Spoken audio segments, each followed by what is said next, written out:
আসসালামু আলাইকুম। আশা করছি দূরে এবং কাছে যে যেখানেই আছেন ভালো আছেন, সুস্থ আছেন। আলহামদুলিল্লাহ আমরা বেশ ভালো আছি। তো নতুন আরও একটি ভিডিও নিয়ে আসলাম। আশা করছি আমার ভিডিও শুরু থেকে শেষ পর্যন্ত দেখলে আপনাদের ভালো লাগবে। আর যদি ভালো লাগে লাইক কমেন্ট শেয়ার করে দিবেন, সেই সাথে সাবস্ক্রাইব করে আমার পাশে থাকবেন আশা করছি। প্রতিদিনের মতোই সকাল থেকে ভিডিওটি শুরু করেছি। আজকে সকালবেলা কি নাস্তা খাবো সেই সব আপনাদের সাথে আমি শেয়ার করব। তো শুরুতেই দেখিয়ে দিলাম আমি কিন্তু নাস্তা বানাইতে অলরেডি চলে গিয়েছিলাম রান্নাঘরে। তো সেখান থেকে আবার চলে আসলাম ডাইনিংয়ে, কারণ আজকে হলো আমি পরোটা তৈরি করব। সে কারণে আটাটা আমি আসলে হালকা একটু গরম পানি দিয়ে মেখে নিয়েছি। এখন পরোটা ভাজবো, গিয়ে দেখি বোতলে তেল নেই, তো তেল ঢেলে নিলাম শুরুতেই। তারপরে আমি চলে আসলাম পরোটা ভাজার জন্য। এখানে আমি কিন্তু একটা একটা করে পরোটা ভেজে নিচ্ছি, কারণ পরোটা আমি একসাথে বানিয়ে তারপরে কিন্তু এখানে চলে আসছি। বানানোটা আর আপনাদের সাথে ওইভাবে শেয়ার করিনি, কারণ এখানে রান্নাঘরে অত বেশি স্পেস নেই। তো সেই কারণে আমি আসলে ডাইনিংয়ে দাঁড়িয়ে দাঁড়িয়েই কিন্তু পরোটাগুলো আমি বানিয়ে এনেছি। আর পরোটা বলতে তো রুটি তৈরি করেছি। এখন আর মানুষ কষ্ট করে 3-4 ভাঙ্গা দিয়ে কিন্তু ভাঁজ করে পরোটা তৈরি করে না, কারণ সব সময় মানুষ একটু হাসি করতে চায়।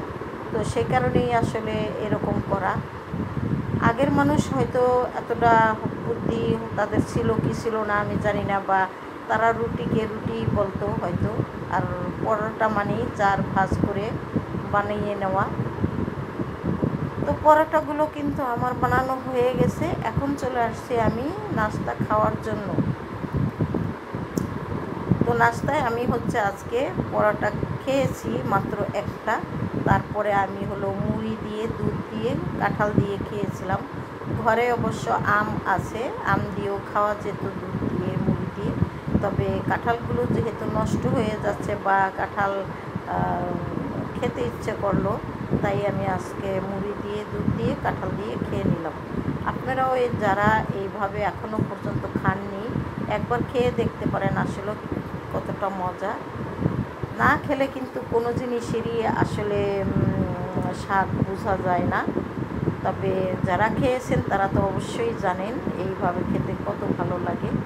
তো আমি কিন্তু নাস্তাটা করে নিলাম। নাস্তা করে আমি কিন্তু ঘরের সমস্ত কাজ শুরু করব। তো যতটুকু পারি আপনাদের সাথে ধীরে ধীরে শেয়ার করে যাব।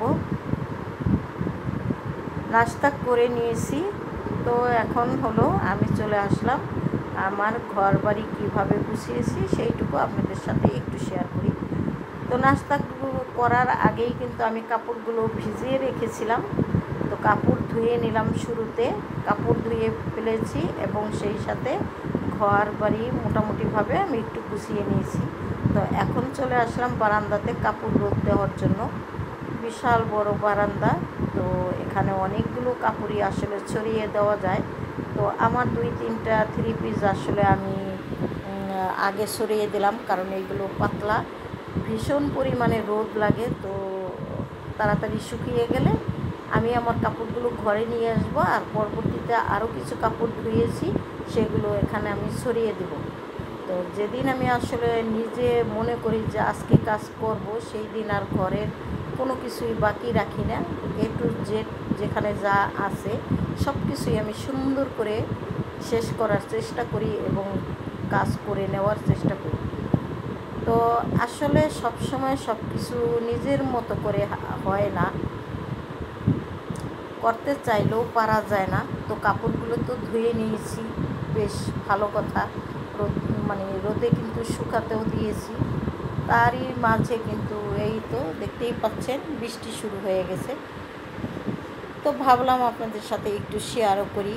ওই যে রাস্তায় দেখতে পাচ্ছেন, আষাঢ় মাস বলে কথা, হঠাৎ করেই কিন্তু ঝুম বৃষ্টি শুরু হয়ে যায়, আর মানুষের তখন কিছুই করার থাকে না রাস্তাঘাটে। মাঝখানে মাঝপথে আর কি বৃষ্টি শুরু হলে তখন মানুষকে কিন্তু এইভাবে ভিজেই বাসা অথবা অফিস যেখানেই বলেন না কেন চলে যেতে হয়, কিছুই করার থাকে না। তো দেখতেই পাচ্ছেন কেউ কেউ ছাতা নিয়েও কিন্তু বেরিয়েছে, কারণ সব সময় কিন্তু নিজের গতিতেই চলে, কারোর জন্য অপেক্ষা করে না। তো কি আর করার, বৃষ্টি না থামলে কিছু করারই নেই। তো ছাতা নিয়েই বেরিয়ে পড়েছে সব মানুষ। আর আরও একটা ছোট বারান্দা আছে, সেখানে চলে আসলাম এখন। দেখতেই পাচ্ছেন প্রচুর গাছ। এত গাছ বাসার পাশে থাকা কতটা ভালো বা কতটা খারাপ সবাই কমেন্টস করে জানাতে পারেন, তাহলে বুঝতে পারবো যে আসলে গাছ থাকা ভালো না খারাপ। তো গোসল করেছি, তারপরে তো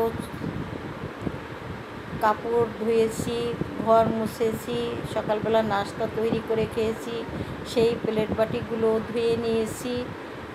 অনেকটা সময় আসলে যতই বলি না কেন যে এই কথা ও কথা, তো সব কথা কিন্তু তাড়াতাড়ি হয়ে যায়, কিন্তু সময়টা এত তাড়াতাড়ি ছিল না। তো ভীষণ পরিমাণে ক্লান্ত হয়ে গেছি, ভাবলাম একটু রেস্ট নিব। আর সেই সাথে কিছু আম এনেছিল আগের দিন, ঢেলে নিয়েছি। আগেই তো বলেছিলাম যে বাসায় আম আছে, এখন এখান থেকে কিছুটা আম খাবো আর বসে বসে একটু টিভি দেখব। টিভি দেখা বলতে, টিভিতে কিন্তু আমার ইউটিউব চ্যানেল আছে, আমি ইউটিউবে যেসব আমার পছন্দের আপারা আছে তাদের ভিডিও দেখব এখন বসে বসে, আর আম খাবো। তারপরে আমি রান্নাবান্না করতে চলে যাব।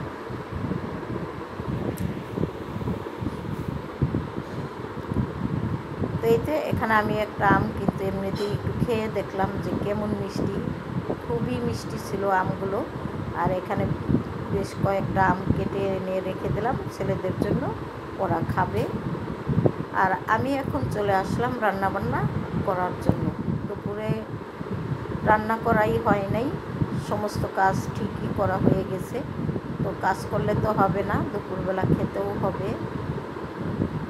আর এদিক থেকে আমি কিন্তু ফ্যান চালিয়ে ভয়েস ওভার করছি, তো সেই কারণে কিন্তু একটু কথাগুলো শুনতে অসুবিধা হতে পারে, কিছু করার নেই। কারণ হচ্ছে প্রচণ্ড গরম, এর মধ্যে কিন্তু ফ্যান অফ করা কোনো প্রকারেই সম্ভব না। তো একটু কমিয়ে নিয়েছি, কিন্তু ফ্যানটা একটু শো শব্দ আছে, সবাই ক্ষমা সুন্দর দৃষ্টিতে দেখবেন। আর আমি হলো এখানে একটা দেশি মুরগি মোরগ রান্না করছিলাম, তো একটা বড় আলু দিয়ে দিলাম যাতে করে সবাই 1 পিস 2 পিস করে খেতে পারি। তো এই তো মাংসটা কিন্তু আমার কষানো অলরেডি হয়ে যাচ্ছে। আর অত ঝোল করে রান্না করব না, সামান্য ঝোল রান্নাবান্না করব ঠিকই, আপনাদের সাথে কিন্তু আমি খাওয়া দাওয়া শেয়ার করতে পারবো না, কারণ খাওয়া দাওয়ার সময়ে কিন্তু আমি আসলে খুবই ক্লান্ত ছিলাম। আর সেই সাথে কথা হচ্ছে যে আমরা সবাই কিন্তু একসঙ্গে খাচ্ছিলাম, তো ওই মুহূর্তে ক্যামেরা ফিট করার মতো আসলে আমার অত একটা এনার্জি ছিল না, বা সবাই পছন্দও করে না। তো রান্নাবান্না শেষ করে, খাওয়া দাওয়া শেষ করে অনেক পরে দুপুরবেলা একটু শুয়েও ছিলাম, তারপরে চলে আসলাম আবার আমি রান্নাঘরে বিকেলবেলা এখন। তো এই সময় যখন ছিল, এটা কিন্তু আসলে আসরের পরে ছিল।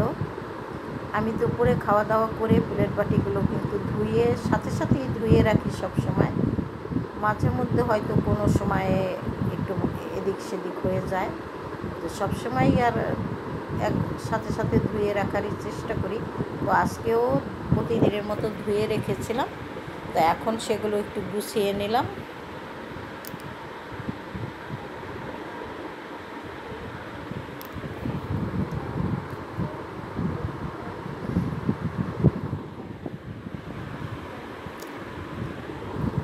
তো প্লেট বাটিগুলো গুছানো হয়ে গেছে আমার, এখন আমি চলে আসলাম।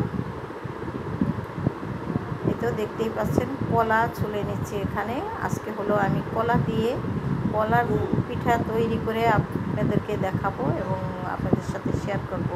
আমি জানি প্রত্যেকটা মানুষই কলা দিয়ে কীভাবে পিঠা তৈরি, তবে পিঠা বলতে আমাদের এটাকে কলার বড়া বলে। আমি কলা দিয়ে বড়া তৈরি করে নিব।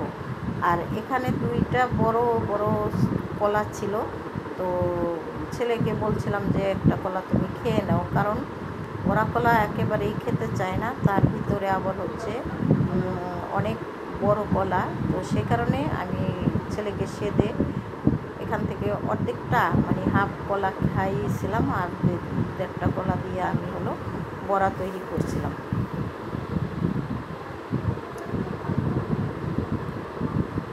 তো এখানে আমি হচ্ছে 5 কাপ না 3 কাপ ময়দা দিয়ে দিব।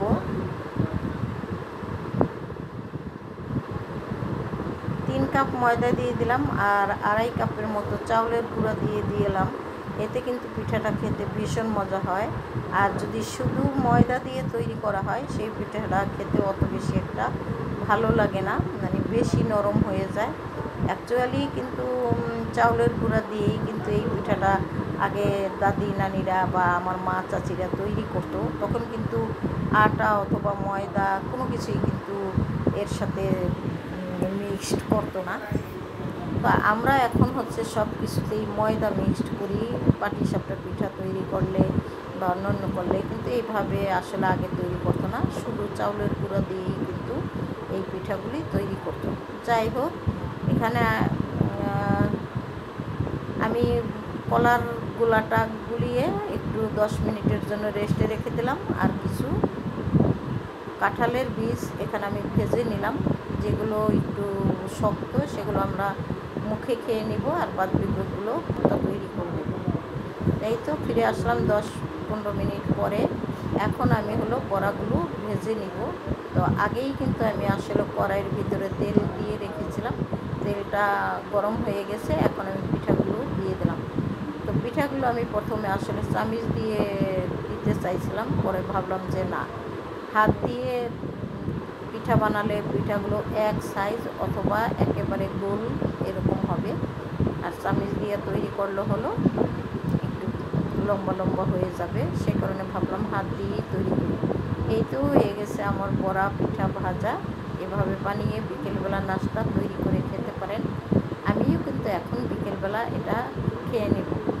আর বর্তমানে আমার হচ্ছে, বর্তমানে না বেশ কতদিন আমার চা, দুধ চা, রং চা যেটাই বলেন না কেন, প্রচণ্ড পরিমাণে গ্যাস। সে কারণে আমি আসলে সহজে খেতে চাই না, তবে দুধ চাটা আমি মাঝে মধ্যে একটু খেয়ে থাকি। রং চাটা আমার একেবারেই খেতে ইচ্ছে করে না। তা আজকের মতো বিদায় নিব আপনাদের কাছ থেকে, আর সেই সাথে আমরা হলো পিঠা খাবো। আমার কথায় যদি কোনো ভুল ত্রুটি হয়ে থাকে ক্ষমা সুন্দর দৃষ্টিতেই দেখবেন আশা করছি। সবাই ভালো থাকেন, সুস্থ থাকেন। আল্লাহ হাফেজ। আসসালামু আলাইকুম।